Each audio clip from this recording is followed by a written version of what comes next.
Então, vamos conversar um pouquinho, acho que é interessante, porque todos nós, a maioria já se conhece, então fica mais fácil para a gente poder conversar informalmente, né?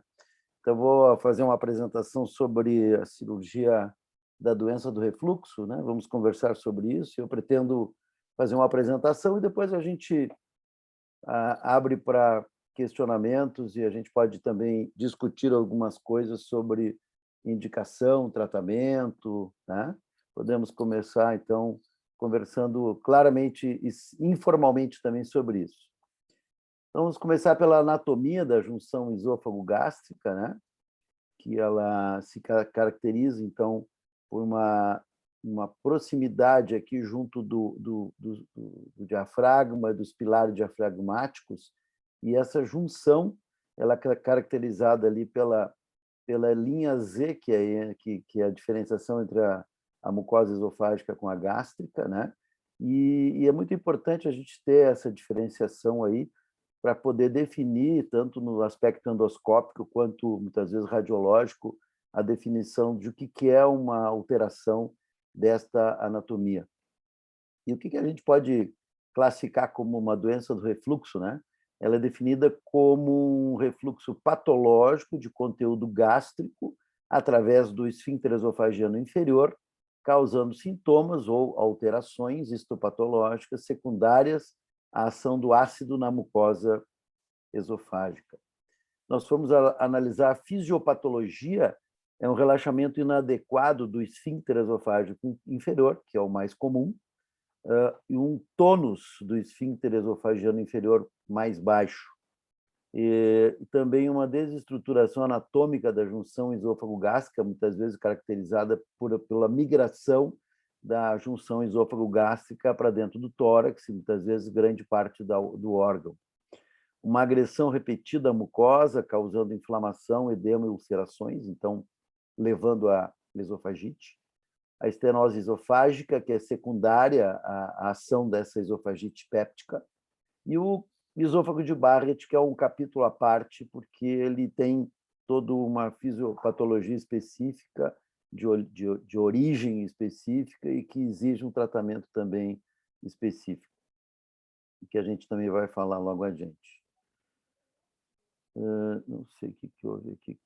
Bom, anatomia patológica, o que é importante a gente entender o que acontece, né? Existe ou uma migração do esfíncter esofágico inferior aqui, ó, para dentro do tórax, estou enxergando meu cursor aí, ou este esfíncter esofágico fica ao nível do diafragma, mas o que migra é uma porção de alguma parte do estômago, principalmente o fundo gástrico, muitas vezes até com a migração de uma grande parte desse estômago, né?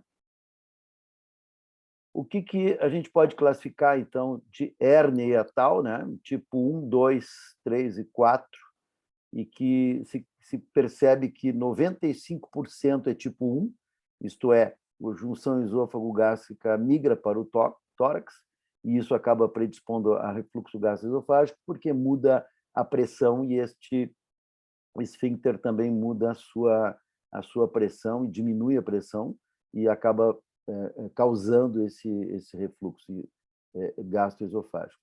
O tipo 2 é uma hérnia paraesofágica verdadeira, quando a gente percebe que a junção esôfago-gástrica está posicionada, aqui como nesse desenho, e que o que migra é o que vem junto do estômago e a junção fica no mesmo local. O tipo 3 é o tipo 1 mais 2, com 50% do estômago no tórax, e o tipo 4, quando então nós podemos ter até alguma víscera junto, como o cólon, o baço e etc. Aqui é importante também que a gente poder ter uma avaliação um estudo radiológico, verificando do ponto de vista anatômico o que a gente vai encontrar, né? Então aqui, ó, aqui um fundo paraesofágico aqui, né? E aqui a migração completa de todo o estômago e a junção esôfago-gástrica também. Complicações que nós podemos ter, então, epitério de Barrett, que é uma metaplasia colunar decorrente da agressão ácida prolongada. 4 a 10% desses pacientes com doença do refluxo do Barrett podem ter, são precursores do adenocarcinoma. 1 em cada 200 pacientes com Barrett desenvolve adenocarcinoma ao final de 1 ano, e então endoscopias seriadas anuais nos primeiros 2 anos e depois trianuais com biópsia devem ser realizadas. A displasia de alto grau, muitas vezes a gente acaba tendo que indicar uma esofagectomia, porque ao lado desta displasia de alto grau pode ter o carcinoma. As complicações do tipo ulcerações, estenose ou até mesmo úlceras de Barrett podem ser as complicações decorrentes dessa doença. Quando nós vamos levar o paciente para a cirurgia, né, nós temos algumas avaliações. A gente faz uma avaliação pré-operatória e é mandatório fazer uma endoscopia digestiva alta para poder, em primeiro lugar, definir qual é o grau de esofagite, qual é o grau de agressão da mucosa esofágica, se há o grau A, B, C ou D, e que se tem úlceras, se tem estenose, se tem também diferenciação, diagnóstico diferencial para adenocarcinoma ou alguma outra doença. O raio-x de esôfago e estômago, com a avaliação da junção esôfago-gástrica, é muito importante, muitas vezes, para determinar o tipo de alteração que nós vamos ter. Muitas vezes nós podemos ter uma estenose esofágica, que pode levar a pensar numa calásia, nós podemos ter uma tumoração para poder fazer um diagnóstico diferencial, nós podemos ter também alguma hérnia muito grande que não foi bem vista na endoscopia, então nós podemos ver hérnias volumosas, que às vezes se tem dificuldade de avaliar exatamente por endoscopia, e é fundamental, então, o raio-x nessas situações. A esofagomanometria é um capítulo importante dentro da avaliação pré-operatória, porque, além de a gente ter agora a esofagomanometria de alta resolução, principalmente para determinar a pressão do esfíncter esofágico inferior e principalmente para determinar a motilidade do corpo esofágico. Por que é importante isso? Porque quando o paciente pode ser levado à cirurgia, muitas vezes ele pode ter no pós-operatório alguma complicação do tipo disfagia 1, 2 ou 3 anos depois da cirurgia, e é importante nós sabermos o que está acontecendo, o que aconteceu no pré-operatório. Nós não podemos levar um paciente para a cirurgia sem ter uma esofagomanometria para poder determinar qual é a motilidade do corpo esofágico, porque muitas vezes nós podemos levar esse paciente que tem refluxo, característico de refluxo, e ele faz uma funduplicatura e ele pode ficar com disfagia no pós-operatório. Então, principalmente para determinar a motilidade do corpo esofágico, para poder determinar o tipo de indicação e a técnica que vai ser empregada, e muito também porque 3, 4, 5 anos depois o paciente pode ter alguma complicação da nossa cirurgia e a gente vai poder comparar como é que estava aquela motilidade do corpo esofágico previamente, e muitas vezes o paciente pode ter uma doença esofágica que em 3, 4 anos pode acabar se agravando, pode até ter acalásia, que muitas vezes não foi identificada lá no pré-operatório. Então, se a gente tem essa esofagomanometria, nós temos um comprovante, um histórico desse paciente para poder discutir no futuro. A pH-metria, para confirmar a presença de refluxo ácido patológico, nós acabamos pedindo em algumas situações mais específicas, quando a gente está querendo realmente saber se o paciente tem esse refluxo decorrente ou causando algum outro sintoma, principalmente a questão dos sintomas atípicos, que são aqueles pacientes que têm. Então, sintomas típicos de doença do refluxo são aqueles causados que são digestivos, né? Principalmente pirose, regurgitação, dor torácica, retroesternal, e que esses seriam os sintomas típicos. E os atípicos são aqueles que estão relacionados, muitas vezes, com asma, bronquite, tosse crônica, dor de garganta. Então, esses pacientes podem ter, e muitas vezes nós precisamos fazer essa pH-metria para confirmar esse refluxo, até para poder decidir se ele deve ser operado ou não, de acordo com este resultado, em função dos sintomas atípicos, principalmente. A avaliação pré-operatória completa, então, passa por uma endoscopia, um raio-x do esôfago, estômago, duodeno, a esofagomanometria de alta resolução, a pH-metria, e quando existe uma suspeita também de uma alteração do esvaziamento gástrico e que nós podemos, então, pedir um estudo do esvaziamento gástrico. O tratamento cirúrgico passa por várias indicações, a gente vai ser um pouco mais detalhado adiante, mas a hérnia tal gigante, a doença refratária ao tratamento clínico, a estenose péptica, o esôfago de Barrett, a asma por refluxo e os sintomas atípicos.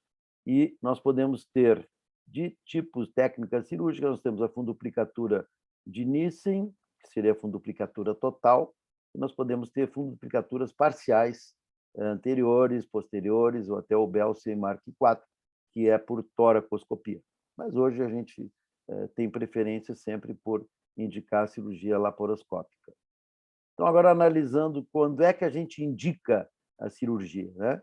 Então, as indicações cirúrgicas nós podemos classificar elas em 3 tipos: as clássicas, as razoáveis e as controversas. Então, dentro das clássicas, nós podemos ter pacientes com sintomas típicos de doença do refluxo, que são confirmados por pH-metria e que têm falha de tratamento. Esse é o paciente que vai ter um predomínio de vômitos, regurgitação, e a medicação antissecretória ela é inefetiva, aquele inibidor de bomba de prótons que não dá efeito. Então, esse é um paciente que vai ter uma indicação bem clássica de tratamento, que é o tratamento cirúrgico para aquele paciente que vinha fazendo tratamento e não estava tendo resultado. Uma indicação razoável é para jovens pacientes que têm uma preferência cirúrgica comparada com um tratamento mais prolongado. Isso exige uma ampla discussão médico-paciente, mas podem ver que, muitas vezes, os pacientes não querem fazer tratamento por muitos e muitos anos, optando pela cirurgia, até em função de que ele pode ter uma grande chance de ficar, de 80% a 90% de chance de ficar curado e não ter necessidade de usar mais medicações, né? As controversas são aqueles pacientes controlados com a medicação e que eles têm, se nós formos analisar, um custo de tratamento prolongado muito maior, muitas vezes, do que o próprio custo da cirurgia. Então, um paciente que está disposto a fazer a cirurgia porque ele está percebendo que vai continuar usando aquela medicação durante muito e muito tempo, e isso faz com que ele decida em fazer a cirurgia. E também tem as relativas, e isso é uma das coisas que a gente tem que ter muito cuidado, principalmente em pacientes que têm aerofagia predominante, esses pacientes que têm um distúrbio excessivo de ansiedade e que muitas vezes eles podem ter uma coisa muito chata e muito realmente difícil de controle, que é o chamado gas bloat, que é o síndrome de gas bloat, que é aquele paciente que tem uma distensão gástrica provocada por gás. E como a gente faz uma funduplicatura que vai resolver realmente o refluxo, ele não vai ter refluxo nem de líquido, nem muito menos de ar. Então, acaba distendendo o estômago e ele, muitas vezes, se queixa muito deste tipo de sintoma. Então, muitas vezes, a gente tem que analisar bem para não indicar uma cirurgia em paciente desse tipo. Voltando um pouquinho naquela indicação da clássica, a gente sabe que os pacientes que têm o melhor tratamento e que têm um bom resultado com o tratamento clínico são os que vão ter o melhor resultado com o tratamento cirúrgico também. Essa é uma frase do De Mister, que é um grande estudioso dessa área, e que ele diz que não devemos pensar que a indicação para terapêutica cirúrgica seja a falha da terapia medicamentosa. Ao contrário, devemos entender o refluxo gastroesofágico crônico como um problema mecânico que necessita de uma solução cirúrgica. Isto é, ele acha que todo mundo tem que ser operado, né? Então, é bem forte essa declaração dele, mas, de qualquer maneira, é importante a gente ter isso como um parâmetro, aí, muitas vezes, para poder decidir a cirurgia. Então, qual a melhor técnica frente a situações de esofagite, de Barrett, de estenose péptica e de chamado esôfago curto, né? Aqui vale a pena a gente falar um pouquinho sobre as técnicas, né? E até um histórico que a gente mais comenta, a cirurgia mais usada no mundo inteiro, né? A cirurgia de Nissen. Lá em 1956, ele tem um histórico interessante em que ele lá, em 1949, ele estava de plantão, né? E recebeu um paciente com uma úlcera perfurada, esofágica. E o que ele fez? Ele operou o paciente e encontrou, então, uma perfuração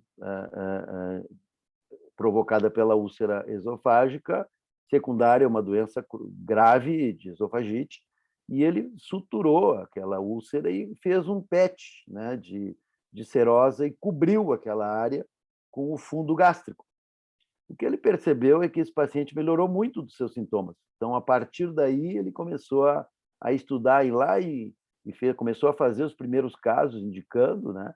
E lá em 1956 é que ele fez realmente a primeira publicação. Então, na verdade, foi um achado casual, mas aí vem a genialidade, né, dele, em que ele conseguiu associar a cirurgia que ele tinha feito na urgência ao resultado, e a partir daí ele pensou, bom, então eu vou tentar seguir esse caminho, e realmente ele começou a ter os resultados muito, muito grandes lá em 1956. Depois tem outras técnicas cirúrgicas até a gente chegar na Nissen-Rossetti. Então, essa é a fundoplicatura de Nissen, em que se faz a dissecção do fundo gástrico e faz uma espécie de uma gravata em volta do esôfago, né? De maneira que exista a distensão do estômago, e essa distensão do estômago na alimentação, principalmente, vai fazer com que o paciente tenha vai impedir o refluxo gastroesofágico. No início, o Nissen fez as primeiras técnicas dele com uma fundoplicatura muito grande aqui, era muito extensa, e principalmente quando nós fazíamos a cirurgia aberta, se fazia uma fundoplicatura muito grande. O que acontece? Quando ela é muito extensa, o paciente pode ter mais disfagia no pós-operatório. Então, se foi descobrindo, e aí houve essa alternativa do Nissen-Rossetti, que foi reduzir o tamanho desta fundoplicatura para 3 centímetros, de maneira que ela continua sendo efetiva e dá menos disfagia no pós-operatório. Então, é importante a gente ter essa noção de por que ela pode ter mais disfagia se a gente fizer uma fundoplicatura maior. A fundoplicatura de Dor, que é uma fundoplicatura parcial e anterior, é principalmente usada para quando o paciente pode ter uma alteração motora do corpo esofágico, ou então ela também é usada quando se faz uma esofagomiotomia, e se pode colocar o fundo gástrico por cima daquela região que foi totalmente excisada. A cirurgia de Toupet, que é uma outra cirurgia também de fundoplicatura posterior, ela é parcial e posterior, e que também tem um efeito realmente bastante significativo, entanto que no mundo tem alguns autores que defendem o Toupet, porque ele certamente não vai provocar disfagia no pós-operatório, então teria uma indicação mais efetiva para os pacientes em função de não ter disfagia, e isso muitas vezes os cirurgiões defendem a cirurgia parcial, a fundoplicatura parcial, porque preferem que o paciente não tenha disfagia e possa resolver o seu problema de refluxo, mesmo que não tenha tanta efetividade quanto a cirurgia de Nissen, uma fundoplicatura total. Uma outra... Agora trancou aqui. Vamos ver. Está indo bem. Agora foi. A cirurgia de Hill também era mais para uma cirurgia aberta, né? Então não se faz mais esse tipo de cirurgia, que era uma fundoplicatura junto com uma gastropexia também. Bem, e na estenose péptica, qual é a saída que nós temos, né? Nós podemos fazer uma terapia medicamentosa com uma dilatação, né? Ou nós podemos fazer uma dilatação associado a um procedimento antirrefluxo, que essa seria, no meu entendimento, a melhor solução para resolver o problema. E naqueles casos não dilatáveis, são casos raros, né? E que são pacientes que podem, então, ter a necessidade de fazer uma ressecção e depois uma interposição de alça para poder reconstruir. Vamos falar um pouquinho de técnica da cirurgia videolaparoscópica, né? Então, a funduplicatura total, geralmente nós colocamos o monitor na cabeceira do paciente, o câmera fica do lado direito do paciente, o auxiliar no lado esquerdo, o cirurgião no meio das pernas do paciente e a instrumentadora entre o cirurgião e o auxiliar. Depois nós temos a posição da equipe, é fundamental, então, a ergonomia, né? Para que a gente não... Nós vamos ter que dar muitos pontos, muitas vezes nós temos que estar bem posicionados, principalmente a altura da mesa, para que a gente não canse com os ombros, né? Que fiquem posicionados. A fixação do paciente ela é importante porque nós vamos muitas vezes fazer um Trendelenburg invertido ou um céfalo-aclive, e isso vai fazer com que o paciente possa deslizar na mesa. Então, nós temos que prender ele bem entre as pernas, o quadril fixado, pernas fixadas. Essa é a mesma posição que a gente tem usado e vocês devem ter entrado frequentemente em cirurgia bariátrica, né? Isso vocês devem ter acompanhado. A posição dos trocáteres, né? Então, o que a gente faz? Esse trocártes, ele não está errado, tá? A gente pode usar esse termo também, trocarte. Na realidade, originalmente é chamado de trocárter, nós é que chamamos de trocáteres. Aqui, geralmente, acima da linha da cicatriz umbilical fica a ótica, aqui no ângulo, aqui junto ao chifoide, colocamos o afastador de fígado, a mão esquerda do cirurgião geralmente fica na linha hemiclavicular direita do paciente, a mão direita do cirurgião na linha hemiclavicular esquerda do paciente. E aqui eu botei um de 10, mas normalmente a gente usa um de 5, que é o do auxiliar, né? E por que é importante esse desenho que eu fiz aqui? O ângulo de 90 graus, né? Nós temos que imaginar que entre a mão esquerda e a direita do cirurgião, quanto mais próximos nós fizermos, muito paralelos aqui, nós vamos ter dificuldade para dar o ponto. Então, por isso que nós temos que imaginar que a gente vai ter um ângulo de 90 graus para poder, então, facilitar a nossa sutura. Agora, falando um pouquinho sobre a técnica cirúrgica propriamente, então, a gente inicia fazendo a abertura da chamada janela posterior, né? Então, aqui a gente está usando um Ultracision, que é uma pinça de energia. Mas nós podemos usar aí, tem várias pinças de energia, tem o Ligashur, tem essa harmônica.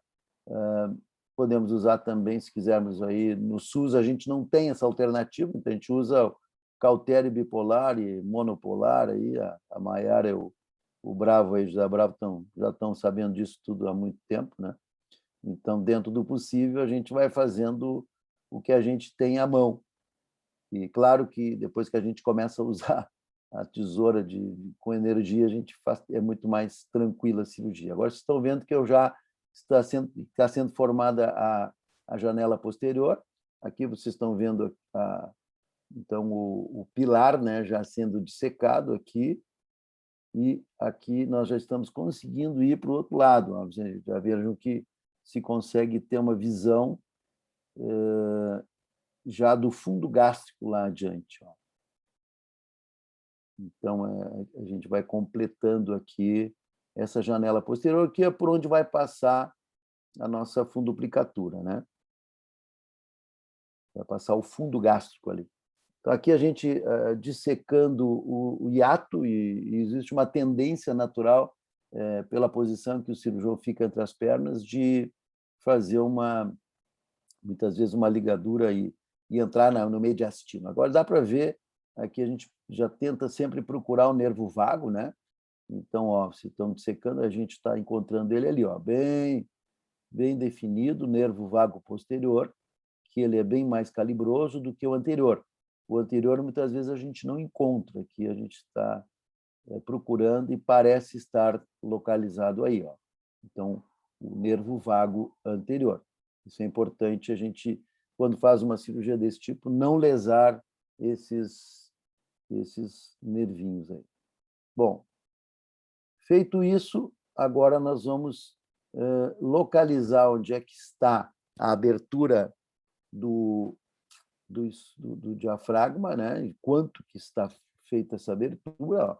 E nós pedimos para o anestesista, então, empurrar uma sonda, e a gente usa uma sonda calibradora, geralmente a gente usa uma sonda de Fouché, número 36, e se faz esse fechamento dos pilares agora usando essa sonda.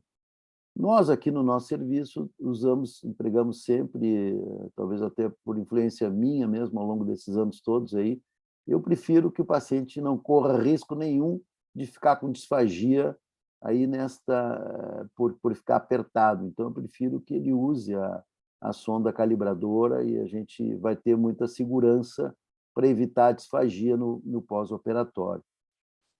Alguns cirurgiões não usam, acham que não precisa. Eu, particularmente, acredito que isso é seguro e a gente tem indicado muitas vezes para que seja usado pelos nossos residentes sempre, né? Então, a gente vai dar os pontos que forem necessários, né? Agora, nós vamos, então, fazer o movimento do fundo, né? Vamos liberar o fundo gástrico com a ligadura dos vasos curtos, tá? E aqui realmente é que vai funcionar muito bem aquela tesoura de energia, né? Como eu falei, pode ser ultrassônica, ligachur. Então, veja que aqui o cirurgião está puxando o estômago com a mão esquerda, o auxiliar está puxando para o lado esquerdo a, a, a porção mais do epíplon ali, e nós vamos fazer agora a liberação desses vasos curtos, tá? A ligadura de todos os vasos curtos para deixar o fundo gástrico bem solto. Isso é uma técnica realmente importante que seja feita para evitar que ela fique com tração. Muitos cirurgiões, às vezes, ficam com um pouco de receio de fazer a ligadura desses vasos curtos, porque muitas vezes nós estamos passando muito próximo ao baço, olhem só.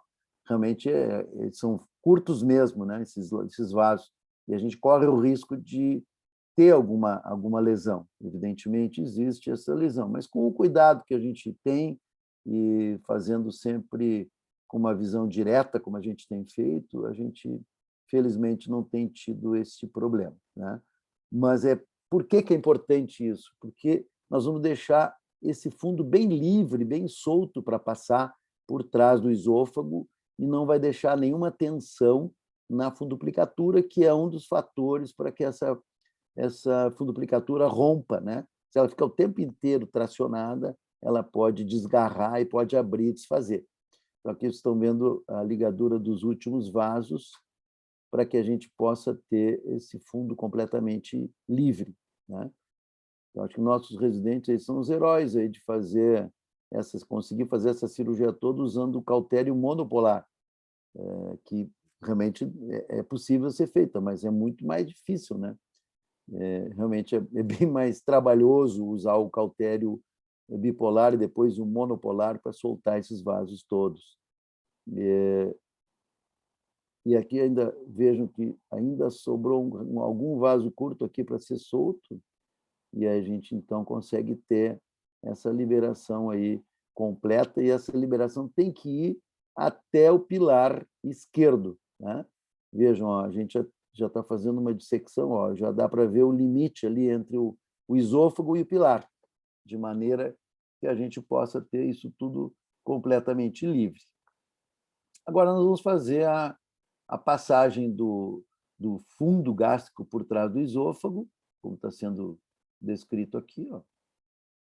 E aí, essa é uma passagem, muitas vezes, um pouquinho difícil de fazer, mas vejam, o cirurgião passou a pinça por trás do esôfago e agora ele vai se apresentar para pegar aquela porção do estômago, que seja do fundo gástrico. Não pode pegar o corpo gástrico, porque se pegar o corpo gástrico, vai fazer uma funduplicatura com o corpo gástrico, o paciente pode ficar com disfagia no pós-operatório. Então, é fundamental que seja realmente o fundo gástrico, né?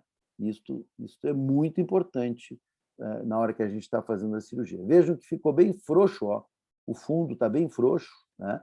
Essa é a manobra do engraxate, que a gente até brinca com esse termo, mas É a forma que a gente tem que ver, e para ver que está bem solto. Agora a gente vai fazer o fechamento, né,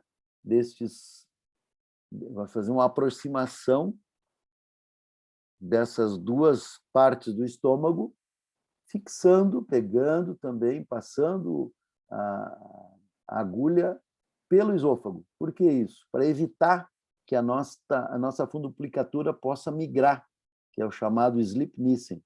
Então, eu até acho que nessa aqui eu peguei muito pouco. A gente poderia nesse desenho aqui, nessa cirurgia, poderia ter pego um pouco mais de tecido, né?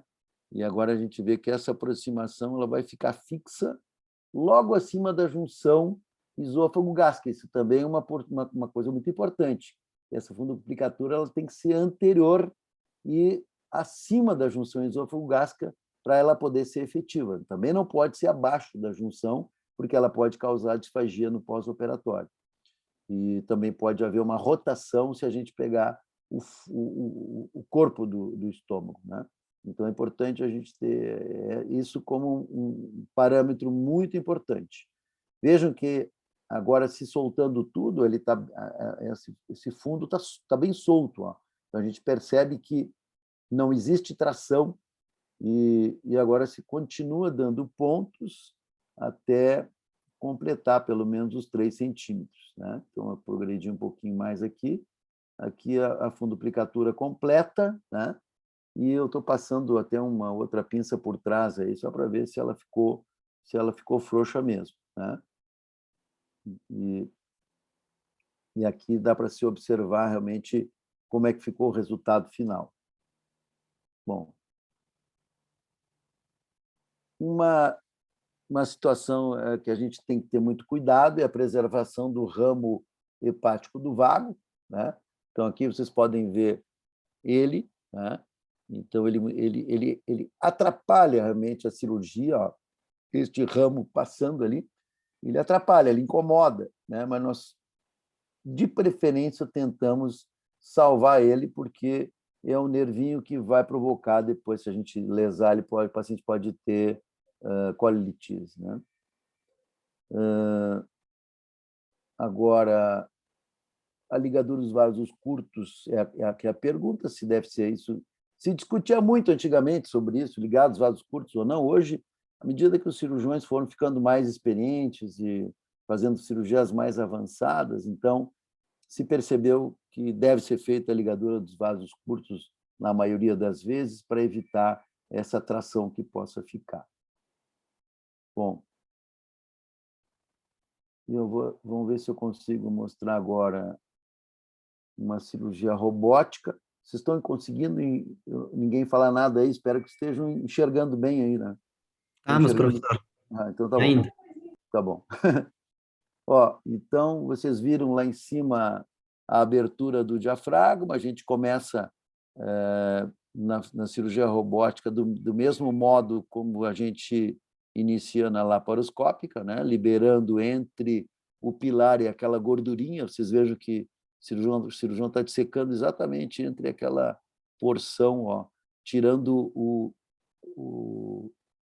afastando a gordura do esôfago e também seccionando esta porção peritoneal.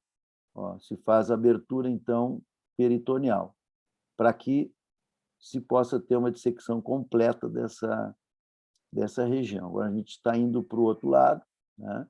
Ó, liberando todo o esôfago. Esse não é o vago, esse é só uma dobrinha de peritônio, né? E aqui também se inicia a ligadura. A vantagem dessa funduplicatura robótica é essa visão aí que a gente tem, né? Então, a gente tem uma visão tridimensional, nós temos uma visão muito mais próxima do campo do que na laparoscópica, então nós conseguimos fazer uma cirurgia mais detalhada, né? De maneira que se possa fazer uma cirurgia mais segura, né? Tendo uma liberação completa aí, e segura. Aí dá para a gente ver o esôfago, o nervo vago, os pilares, né? E se pede agora, ó, dá para ver toda. Agora nós já pedimos para o anestesista colocar a sonda de Foucher. Nós agora estamos fazendo o fechamento dos pilares. E isso, para dar ponto lá, é uma barbada, é muito fácil, realmente é muito tranquilo e muito seguro. Aqui já está se fazendo a fundoplicatura, ó, o movimento aquele que eu estava comentando com vocês, do engraxate, aí, manobra do engraxate, e agora também fazendo a fixação, ó, do esôfago junto ao fundo gástrico, de maneira que nós possamos ter ela bem alta, né?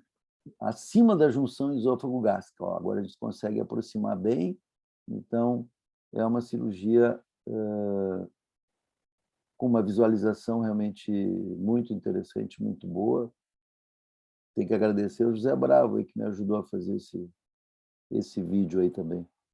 Aqui nós demos um pontinho, fizemos uma chamada gastropexia, fixando o estômago no pilar, para evitar o risco desse estômago poder, da própria válvula migrar, né? Bem, mas quais são os resultados iniciais, né? A gente consegue fazer uma cirurgia bem agradável, muito boa, aí, que a gente fica bem satisfeito.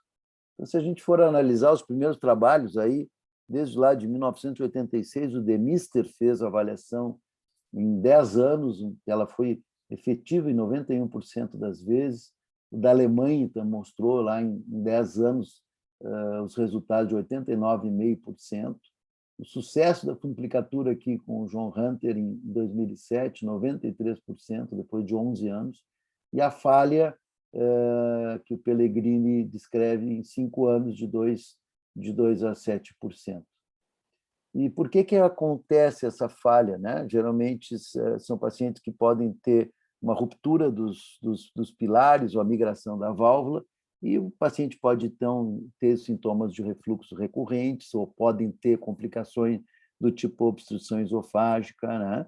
E os sintomas todos aqueles de regurgitação e de azia que podem voltar. Mas o que pode ter acontecido? Pode ter acontecido a migração da válvula para o tórax, que é a mais comum, a normalidade anatômica, principalmente pela ruptura dos pontos da válvula, né? E é isso que eu friso bastante em relação à questão de deixar essa fundoplicatura bem liberada dos vasos curtos, para que ela não tenha trações, e pode migrar a válvula, ou a válvula ficou apertada demais, e isso o paciente pode ter disfagia. A cura diafragmática também pode ficar apertada, o risco que eu falei tanto da vagotomia, alteração de motilidade esofágica prévia, por isso que é importante fazer esta manometria, o sleep missing, que é a migração da válvula, e a torção da válvula sobre o eixo também seriam as complicações mais comuns. E agora, em questão de resultado de qualidade de vida, o que a gente espera que a gente possa ter como resultado de qualidade de vida? Então, vários trabalhos mostraram que a qualidade de satisfação dos pacientes foi de 84,9% dos pacientes de resultado positivo, depois 89% em outro trabalho, mais um outro aqui com 74% de qualidade de vida importante, 405 pacientes também, depois de 60 meses, com 70% estarem satisfeitos, 25% dos pacientes usando medicamentos, uma satisfação de 83% após um ano de procedimento. E aí nós fizemos um trabalho aí, eu sugeri, o Dr. José Bravo fez um trabalho muito interessante, apresentou no TCC dele, sobre os resultados a médio e longo prazo da qualidade de vida no refluxo após o reparo laparoscópico da hérnia tal. Então, eu vou apresentar rapidamente aqui os resultados. O objetivo desse estudo foi analisar os resultados da qualidade de vida relacionados aos sintomas da doença refluxo com intervalo de curto e longo prazo em pacientes submetidos ao reparo laparoscópico de hérnia hiatal. Então, nós tivemos 77 cirurgias, realizadas todas em 2 instituições e com um cirurgião só, a média de 60 anos, pacientes que usavam medicações, antiácidos, e que, então, nós usamos um questionário de sintoma do refluxo, tanto de pré- e pós-operatório, com aproximadamente 11 perguntas, né? E aqui nós conseguimos avaliar, depois eu acho que o José,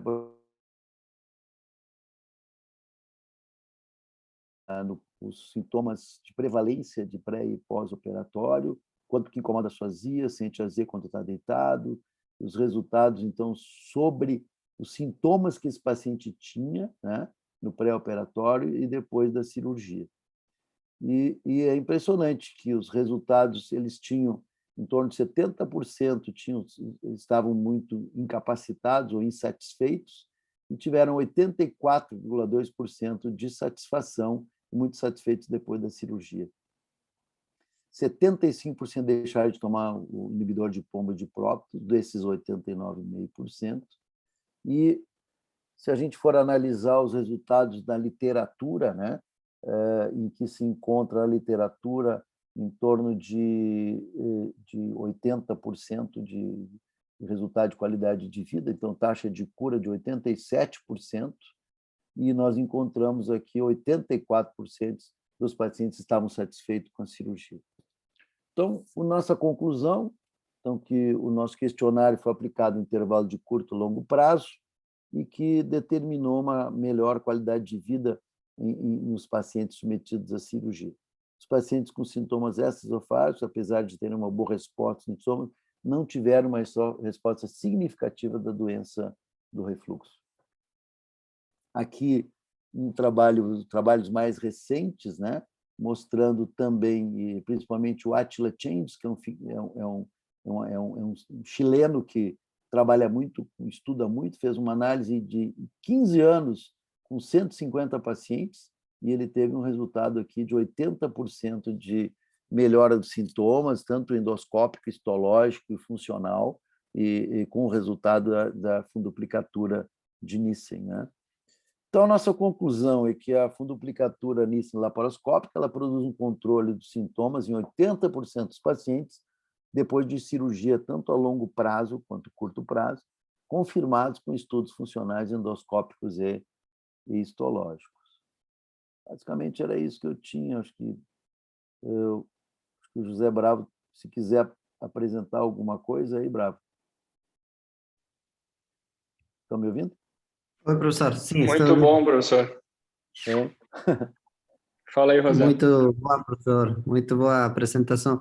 E, professor, basta muito bem sintetizado, bem conceptualizado a aula sobre doença. Gostei muito dos vídeos editados. Não, muito bem os vídeos. E, óbvio, nosso estudo, professor, foi chévere estudo, um bonito estudo que a gente realizou.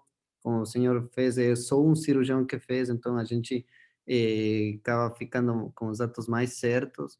E o importante é que todos os resultados que a gente teve, do 84%, a gente conseguiu ver com outros resultados. E até consegui ver agora de Attila Chendes, o doutor do Chile, que ele também teve os mesmos resultados. E acho que a gente fica feliz também com nossos Né? resultados do nosso estudo. Que É. legal, e acho importante isso. Acho que a gente tem uma estrutura boa aí de cirurgia e com esses resultados que, graças a esse teu levantamento aí do TCC, a gente conseguiu demonstrar muito bem, né? Acho que a gente pode também tentar manter esse trabalho aí a longo prazo, né, José? Acho que para os próximos residentes aí que quiserem acompanhar, a gente já tem esse banco de dados, vai ficar mais fácil de acompanhar esses pacientes todos, né? De ter os resultados. Com certeza, professor. Só dar seguimento nesse estudo. Também temos podemos desenvolver na parte de pacientes com sintomas extraesofágicos, bom, tínhamos 8 pacientes que a gente conseguiu correlacionar alguns sintomas. Mas é bastante legal este tema, professor, que a gente gosta bastante de tratar a parte da É que é uma, hernia. é uma cirurgia muito agradável, né? Muito gostosa de fazer, então a gente acaba se entusiasmando bastante, né? Eu tenho mais outros dois tópicos, mas eu não quis me prolongar muito aí, que é a questão da hérnia gigante, né? Que é uma outra abordagem também que a gente faz e que realmente o José esses dias fez um caso muito bonito aí, né? Da hérnia enorme, essas hérnias gigantes aí que ficam, que é um E agora, desafio também, né? Eu vou, desafio com liga com... eu vou interromper o compartilhamento para a gente poder se ver aqui, ó. Olha ali o Mariano, ó. E aí, Tudo bem, professor? Mariano? Como é que tá? Tranquilo? Baita aula. Cheguei uns minutinhos atrasado, não quis atrapalhar aí. Não, que isso, né? É Prazerzão te ver sempre, aí. é sempre bom ver o nosso mestre aí dando essa aula e sempre aprendendo. Eu sempre É, falo, nessa cirurgia aí, olha, se não todos, pelo menos um grande número de gerações formadas na enfermaria aprendeu a fazer essa cirurgia com o senhor, né? isso é Então, verdade. nós fazemos ou tentamos fazer exatamente igual, né? Então, Não, assim, a gente já viu vários colegas, vários vídeos na internet e tudo mais, e não tem até hoje, eu acho que nada superou assim a técnica que a gente aprendeu com o senhor, e é o que a gente tenta levar para a vida, reproduzir os mesmos resultados, né? E é muito legal ver esses resultados do TCC do Rosé, que é o que a gente tenta almejar, né? Os resultados que o é, senhor teve, tentar reproduzir na nossa casuística, assim, da vida particular, né, privada. não, muito obrigado pelas tuas palavras aí, isso é muita bondade do amigo aí também. Ah, pelo amor Mas de Deus. o legal é a gente fazer ter um trabalho e tu conseguir mostrar os resultados, né? Eu acho que isso aí realmente foi muito gratificante. Eu acho muito legal a gente poder mostrar os resultados. Isso foi bem interessante. Acho que a gente tem Professor, que uma dar pergunta. continuidade a isso, né? Claro. Não, com certeza. Eu acho que até de repente pegar os próximos residentes, dar continuidade no trabalho, talvez ampliar isso aí, né? Eu acho que Isso. dá para. Eu acho que fica a oportunidade, hein? Mas eu estava lhe interrompendo para fazer talvez uma pergunta, uma colocação, ver a opinião do senhor. A gente já discutiu isso bastante em rounds, enfim, mas cada vez mais tenho visto eu falo essas porque geralmente é paciente de sexo feminino, eu não sei por quê. Ali depois dos 70, 75 anos, com hérnias volumosas, essas pacientes, quando a gente ou quando consegue fazer uma manometria, nem sempre consegue, geralmente tem uma atonia ou um déficit de contração do esôfago. E eu acho que para essas pacientes a gente tem que reservar a fazer uma válvula parcial. Eu não sei o que o senhor pensa, tentar fazer uma válvula de 270, ou pelo menos tentar levar isso. Por exemplo, a paciente que a gente não vai conseguir fazer manometria, mas inferir que ela possa ter um distúrbio de motor do esôfago pela cronicidade da hérnia dela, né? Sim, Da sim. doença e aí optar por fazer uma válvula parcial. O senhor se preocupa com isso? Eu não sei, eu comecei a fazer isso nesse perfil de paciente e nunca me arrependi. Assim, uma vez eu tive uma senhora que ficou com uma disfagia, depois até melhorou, assim, não precisou reoperar nada. Mas eu fiquei pensando nisso, assim, ela não tinha feito uma avaliação pré-op porque foi um volvo gástrico, mas eu acho que era devido à motricidade esofágica mesmo. E as pacientes, eu tenho uma tendência a fazer uma válvula parcial. Eu não sei o que o senhor pensa disso. Não, toda vez que eu tenho algum caso um pouco mais complicado para poder decidir, principalmente com alteração motora, né? Eu gosto de discutir com os que fazem a esofagomanometria, sabe? Eles me ajudam Uhum. muito na hora dessa decisão aí. Acho que se tu tem eu já tive casos assim que eu acabei contraindicando cirurgia, principalmente naquele paciente que tem uma atonia do esôfago, né? Sim, E aí o que os chamar de esôfago manometristas, mas assim aqueles que fazem o estudo do esôfago pela manometria, eles acham muito arriscado de fazer qualquer válvula ou até um ajuste que tu vai fazer do pilar ali, tu pode acabar deixando algum grau de dificuldade no trânsito, né? E aí o paciente ficar com disfagia. Então, assim, eu tenho tentado evitar quando tem uma atonia completa. Aí eu evito a cirurgia. Eu sei que é difícil, o paciente muitas vezes tem muitos sintomas, e esses pacientes não têm só disfagia, acabam tendo refluxo também, né? Eles têm refluxo, têm disfagia, têm regurgitação, quadro muito ruim, né? Então, dá muita vontade na gente até de desfazer só aquele fundo que subiu e tentar fechar o hiato, mas eles acham que isso pode ser arriscado também, né? Eu acho que a gente tem que tentar ver se o paciente tem algum grau de motilidade. Eu acho que esse é o principal, porque o que acontece? Muitas vezes tu vai encontrar um paciente que tem algumas alterações motoras. Se ele tem algumas alterações motoras, eu acho que cai bem fazer uma fundoplicatura. Agora, se ele tem atonia, eu acho que ele já tem uma doença esofágica primária, né? E aí, se tu fizer qualquer procedimento, corre o risco aí de tu levar esse paciente para ter disfagia, porque ele já tem disfagia, ele já está com a disfagia dele não é secundária ao refluxo, que eu acho que muitas vezes a gente pode ter pacientes que tenham alguma alteração motora que é secundária ao refluxo, não é uma doença primária, ela é secundária. Aí realmente tu vai resolver bem fazendo uma fundoplicatura, porque vai resolver o refluxo, que era o causador da alteração motora, né? Então, eu assim, tento evitar ao máximo levar o paciente para a cirurgia quando tem atonia, né? Atonia completa do esôfago. Como é importante, né, fazer essa avaliação da manometria esofágica no pré-operatório. Muito importante. Agora, com essa esofagomanometria de alta resolução também, né? Tu consegue ver melhor como é que está o funcionamento do esôfago, do corpo do esôfago, do esfíncter esofágico. Isso também é muito importante. São dados que a gente tem para lançar a mão, né? E é muito difícil para um cirurgião, muitas vezes, chegar e dizer assim, não, eu, infelizmente, não vou indicar cirurgia, tu manda o cara de volta para o gasto. É difícil, né? Mandar ele de volta. Não, e geralmente são casos dramáticos, né? Que o gastro já mandou porque já não consegue mais manejar. Exatamente. Não. Eu acho que é sempre de individualizar e avaliar bem, discutir sempre, né, professor? Como todos os casos aí. Mas que legal. Obrigadão, professor. Baita aula aí. Muito obrigado mesmo. Não sei se alguém tem mais alguma pergunta.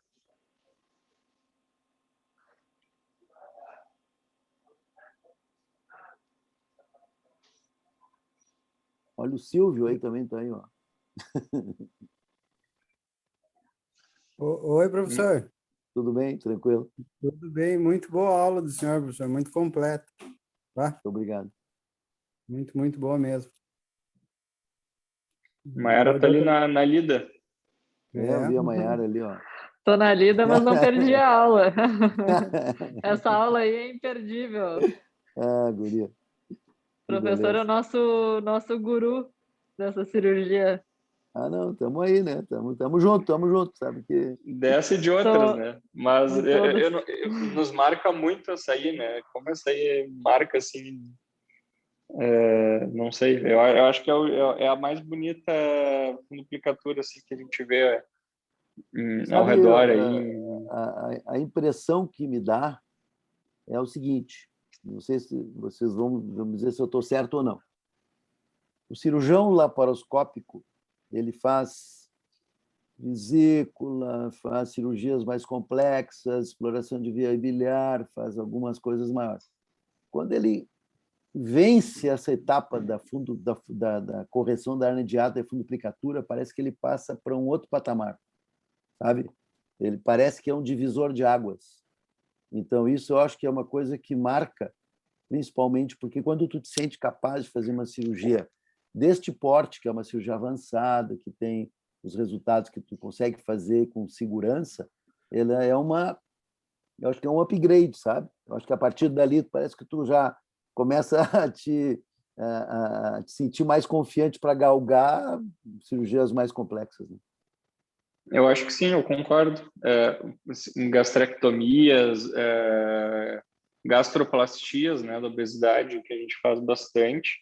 Eu acho que a funduplicatura é passar de fase, se é a Mayara que fala isso.